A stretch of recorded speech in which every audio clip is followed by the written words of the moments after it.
Qo'shimcha vaqtdagi zarba hamma narsani hal qildi. Başakşehir Beşiktaşga qarshi.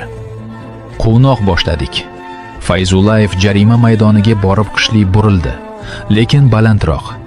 Keyin Shemurodov noqulay burchakdan zarba berdi.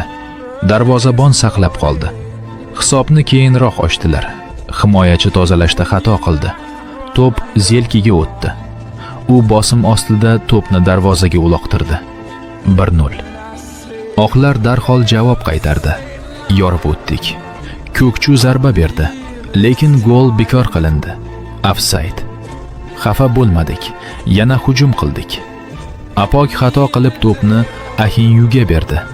U darvozabonni aldab pastdan urdi. 1-1. Keyin syurrealizm boshlandi. Başakşehir hujum qildi. To'p Shemurodovga o'tdi. U himoyachining qo'liga